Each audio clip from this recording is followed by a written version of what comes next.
Selamat petang, salam sejahtera. Terima kasih karena bersama dengan saya di Nazilin Unity Channel. Perang politik di Malaysia makin hangat dan makin luar biasa. Yang lebih menghairankan ialah ianya kini melibatkan perkara-perkara yang dah melampau. Hari ini dilaporkan daripada berita harian online menyebut isu dakwaan Perikatan Nasional Rasuah Agung, Ketua Pembangkang lapor polis. Saudara-saudara sekalian, isu yang paling hangat sekarang ini adalah apabila wujud dakwaan kononnya Perikatan Nasional merasuah agung. Itu yang dilaporkan dalam media. Akhirnya Ketua Pembangkang tak tahan lagi, lapor pula kepada polis. Jadi, mana yang betul? Adakah dakwaan itu memang dibuat-buat ataupun memang benar-benar berlaku? Pejabat Ketua Pembangkang hari ini membuat laporan polis di Ibu Pejabat Daerah IP Didang Wangi hari ini susulan dakwaan dan fitnah mengaitkan Perikatan Nasional PN dan pemimpinnya cuba merasuah yang di Pertuan Agong seperti yang tular di media sosial. Setiausaha Sulit kepada Datuk Seri Hamzah Zainuddin, Ahmad Ikhwan Fadli berkata, laporan polis dibuat bagi membersihkan imej baik Ketua Pembangkang, merangkap Setiausaha Agung Perikatan Nasional yang terjejas kerana fitnah yang dilemparkan. Beliau menggesa pihak tidak bertanggungjawab dengan sengaja mereka reka cipta cerita mengenai dana 1 bilion ringgit ini untuk menjatuhkan kerajaan perpaduan, termasuk menuduh Pembangkang mendalangi langkah Dubai supaya berhenti memainkan fitnah itu. Selain itu, beliau juga kecewa dengan sikap pilih kasih kerajaan pimpinan Perdana Menteri Datuk Seri Anwar Ibrahim terhadap pihak yang memainkan isu 3R kaum, agama dan raja kerana lebih cenderung menghukum pemimpin Pembangkang saja, tetapi tidak mengambil apa-apa tindakan ke atas pemimpin maupun penyokong kerajaan, kata mereka. Kata mereka lagi, kami kesal kerana kerajaan tidak menunjukkan kesungguhan dalam menyekat penyebaran fitnah yang membabitkan nama baik yang di Pertuan Agong. Artikel berkaitan dimuat naik pada 8 Januari lalu dan sehingga kini masih ada dan boleh diakses, kata mereka lagi.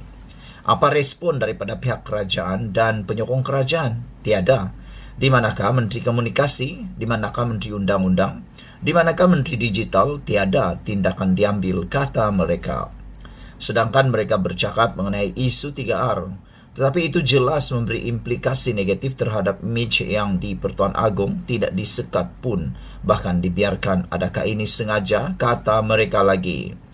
Saya pasti Suruhanjaya Komunikasi dan Multimedia, Kementerian Komunikasi Polis Diraja Malaysia mempunyai segala kepakaran dan keupayaan untuk menjejak penderhaka yang memfitnah yang di Pertuan Agong, katanya pada sesi sidang media selepas membuat laporan polis pagi tadi.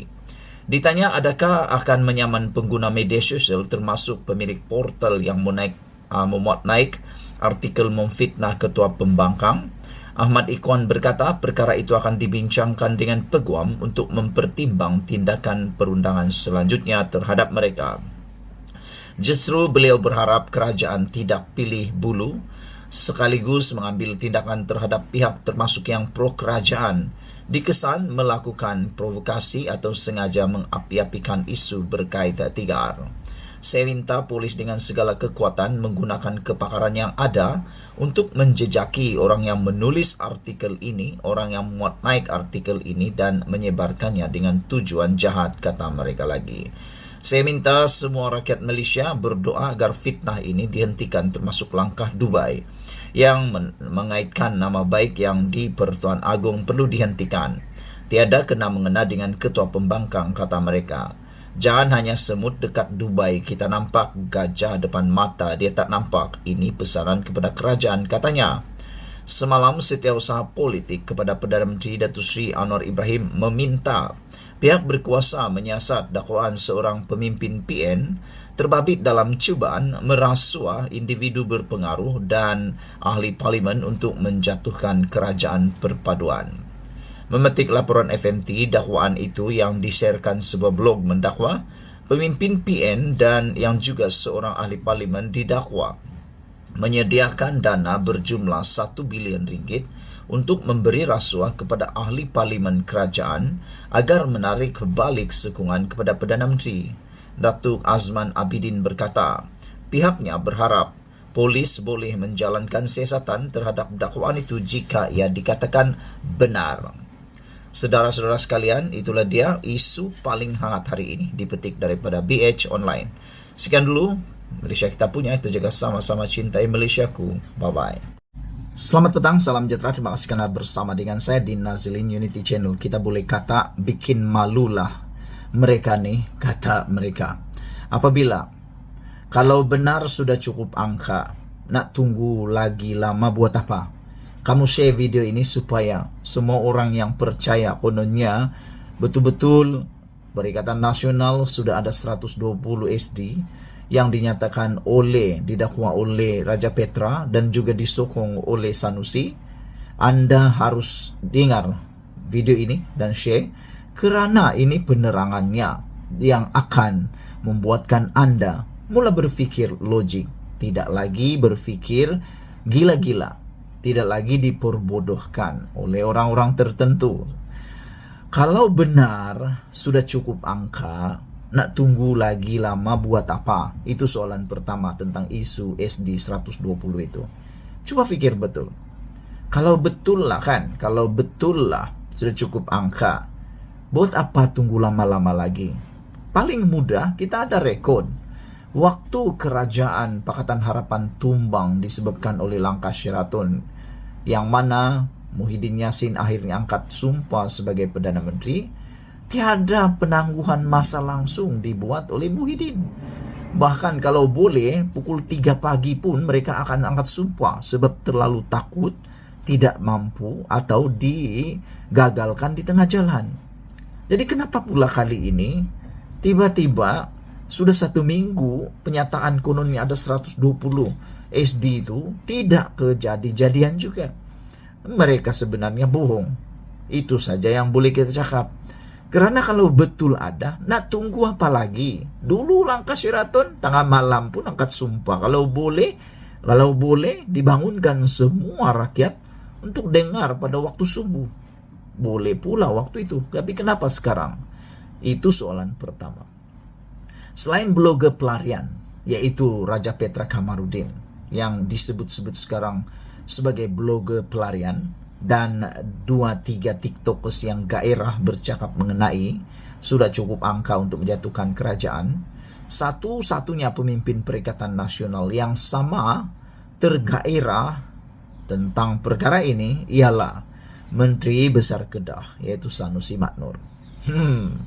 Beberapa hari lalu beliau dipetik sebagai berkata bahwa jumlah SD atau akuan bersumpah bagi tujuan itu sudah pun mencukupi. Pemimpin yang lain diam saja tidak gairah, tapi Sanusi Maknur pula satu-satunya yang paling gairah tentang perkara ini. Macamlah Sanusi itu ahli parlimen, macamlah Sanusi itu boleh dilantik menjadi Perdana Menteri. Jauh panggang dari api. Bagaimanapun tambahnya, blok pembangkang hanya menunggu masa saja untuk mengumumkannya. Kata Sanusi, cukup sudah jumlah SD, semua tunggu hari saja. Di sini agak pelik kenyataan Sanusi itu. Jika benar sudah cukup angka, nak tunggu apa lagi? Nak tunggu lama lagi buat apa? Nak tunggu lama lagi buat apa? Ada satu lagu yang Anda pernah dengar. Jangan tunggu lama-lama, nanti lama-lama, nanti direbut orang. Jangan tunggu lama-lama, tunggu lama-lama, nanti kantoi membohong. Begitulah lagunya. Ini patut diumumkan. Kalau benar jumlah itu sudah cukup, ia patut diumumkan dengan segera, supaya kerajaan perpaduan pimpinan Anwar Ibrahim dapat dijatuhkan serta-merta. Nak simpan angka itu sampai bila? Tak akan nak tunggu tahun depan lagi. Tak akan nak tunggu bulan 13 lagi. Logiknya, tiada sebab sama sekali untuk menangguhkan apa jua gerakan. Kalau benar Anwar sudah boleh dijatuhkan.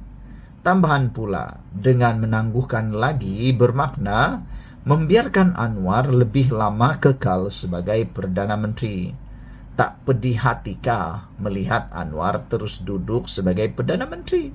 Haha, lihat bagaimana Anwar melakukan gerakan untuk menjatuhkan Muhyiddin Yassin bila beliau sudah cukup angka sebelum ini.